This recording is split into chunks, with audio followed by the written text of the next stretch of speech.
শাবান মাসে বাৎসরিক রিপোর্ট পেশ করা হয় আল্লাহর দরবারে।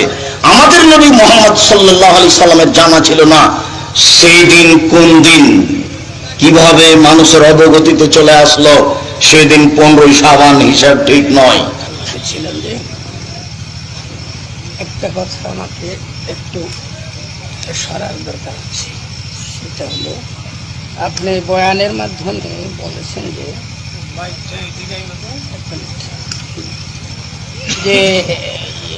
15ই শাবান এটা কোথেকে আসলো?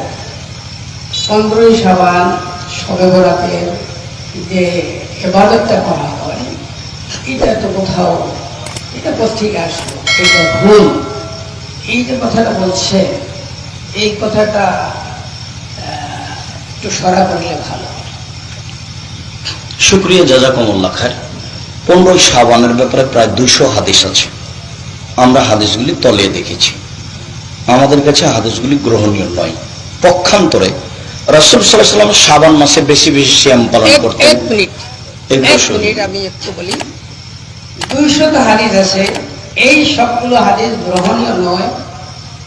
গ্রহণীয় না হওয়ার কারণ কোন রাবির কারণে এই হাদিসগুলো 200 হাদিসই গ্রহণীয় নয়? এবং এই 200 হাদিস কোথায় আছে এগুলিও তো কাস্ট করতে হবে, কাউন্ট করতে হবে। আবার তার সনদের মধ্যে কোন রাবির কারণে এই হাদিসগুলা পুরোপুরি 200 হাদিস গ্রহণীয় নয়, এটা আমাদের বড় ভাবার বিষয়। আবার পুরা বাংলাদেশে, সারা বাংলাদেশে, সারা মাদ্রাস, সমস্ত জামিয়াত ধরতে গেলে যে সমস্ত তাহকিকের এদারা আছে সেগুলির বড় বড় ওলামায়ে কেরাম, মুফতিয়ানে আযম, মুহাদ্দিসিনে কেরাম, তিনারা পালন করে আসছেন এবং সেটার উপরে ওনারা আমল করা হয়েছেন। আপনি বললেন এটা ঠিক না, কোথায় আসলে ভুল, এটা আমাদের বুঝতে কষ্ট হয়ে যাচ্ছে।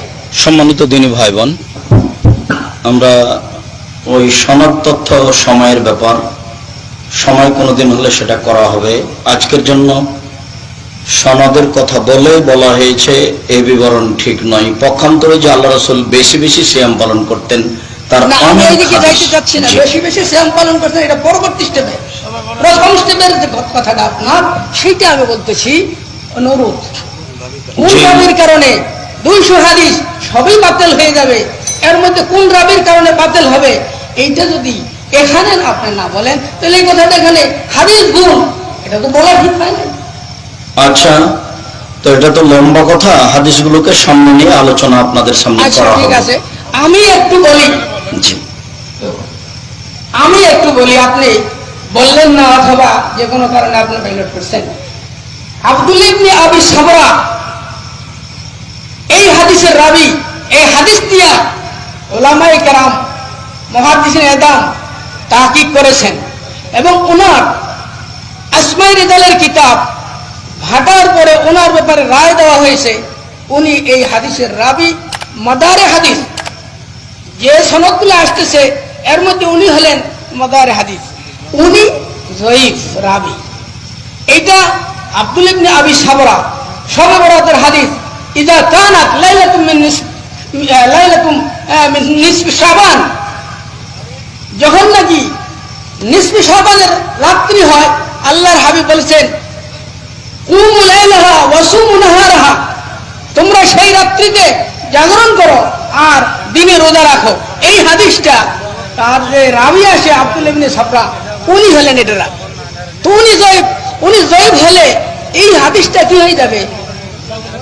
অপচয় হয়ে যাবে। আর জয়ীফ যা ঘটনা হয়েছে, কেন যে ঘটনা হয়েছে, এটা আমি আমার উস্তাদে মুহতারামের পক্ষ থেকে আমি দুঃখিত। আপনাদের কাছে আমি করজোড়ে আবদার করতেছি যে আপনারা এটা নিয়ে আর বিশৃঙ্খল করবেন না। ইনশাআল্লাহ আমরাও এটা নিয়ে বাড়াবাড়ি করব না। ওনাকে সসম্মানে এখান থেকে বিদায় করে দেওয়া বা ওখানে বাড়ি বন্ধ পৌঁছতে দেওয়া, এটা আপনাদের সিংনাবাসীদের অতীব মহত্বের ও ধৈর্যের পরিচয়।